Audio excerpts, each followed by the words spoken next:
What is going on, everyone? It's your guy, Cole Jackson, back here on Two Guys Watching Football. I'm bringing you a small, quick video here. I just wanted to recap my trip to Baltimore this weekend. I'm recording this Monday night, so I just got home a few hours ago.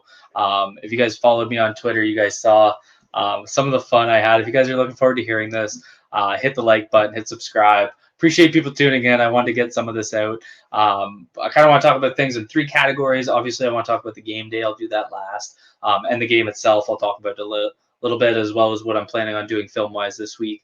I want to talk about the city of Baltimore and where I stayed specifically. And then I also want to talk about some of the outings I had and some of that good stuff. I'm actually going to start there because the coolest thing about this weekend for me wasn't just getting down to Baltimore to see the Ravens play. It was my first time in Baltimore and just meeting everybody that I've spent, years getting to know on Twitter.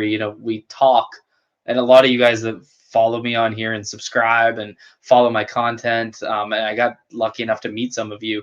But you guys know I'm on there all the time, and you feel like these people, you know them, and it's like a little family we have. But to not have met anyone, so to get to do that was obviously very exciting. And it started Saturday, going out in Fells Point. We went to Admiral's Cup. Big thanks to Michael Crawford. Man, it was so good to meet Mike. Mike's been one of my closest friends on here, a friendship that extends beyond football. We talk about life all the time. He's helped me become a better man, a better father, all that stuff. To get to meet him was so cool. Spencer and Jake taking me out on the town, showing me around. It was just a blast. So we went to Admiral's Cup. We went by another jazz bar that was so cool, and just that whole area.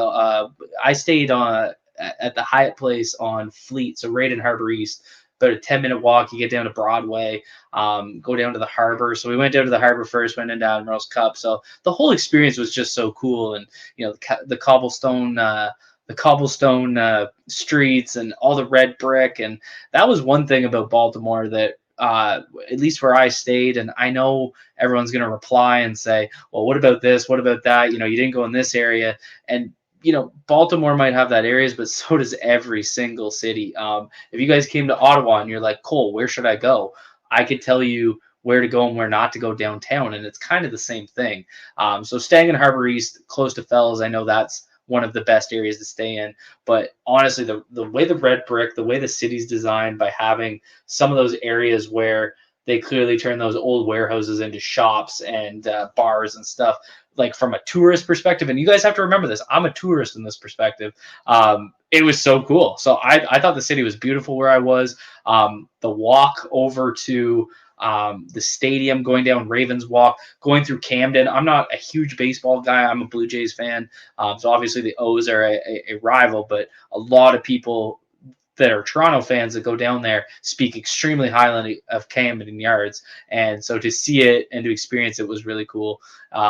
So that was kind of my first experience. But then obviously that was Saturday in a nutshell. Sunday, we go to Pickett Brewing Co. Huge shout out to them and hosting us and having everything set up. Incredible beer, incredible atmosphere for a tailgate. The coolest thing to me about going there for a tailgate is rain or shine, you're covered.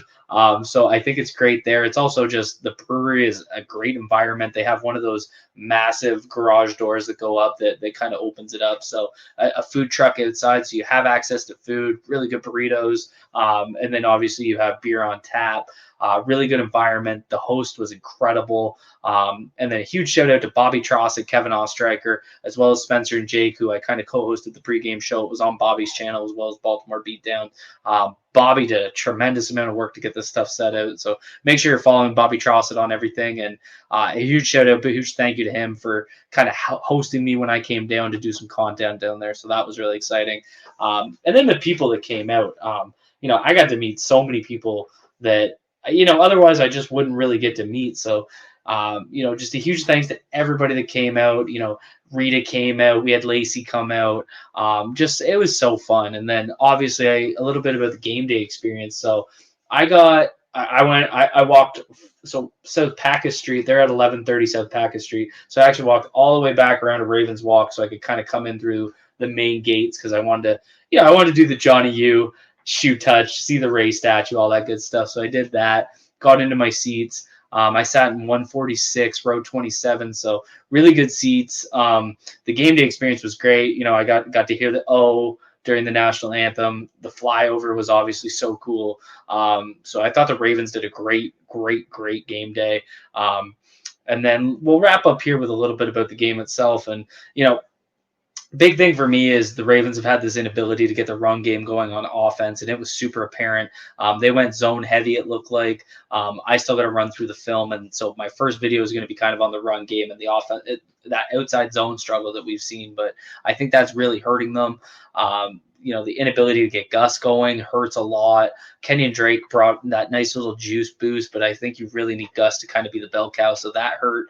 The offense it's just anemic, right? And when it finally did get rolling, we witnessed the single most ridiculous play I've seen the Baltimore Ravens ever run, and that was the double reverse for Prochet throwing it into quadruple coverage. And I know some people are saying, like, don't throw it. And I agree, don't get me wrong, but I mean, don't create opportunities for your six-string wide receiver to be throwing the ball like that. It's just not good football. You're already struggling with guys executing, and then you're putting guys in a position to make mistakes like that. It's just, and especially on a drive where they were actually moving the ball. Huntley had settled in. Obviously, we're sending prayers up to Lamar. We want him back as soon as humanly possible. There's no QB controversy. Tyler Huntley is a very capable quarterback. He's probably one of the best backups you could have.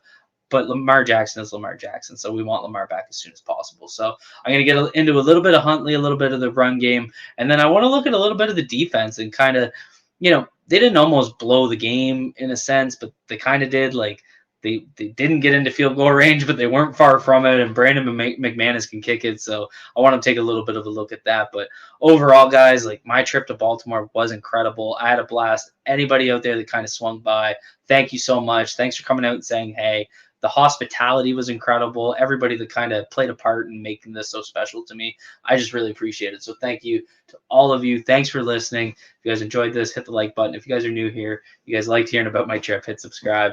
And as always, be good to yourselves, be good to each other. Peace out.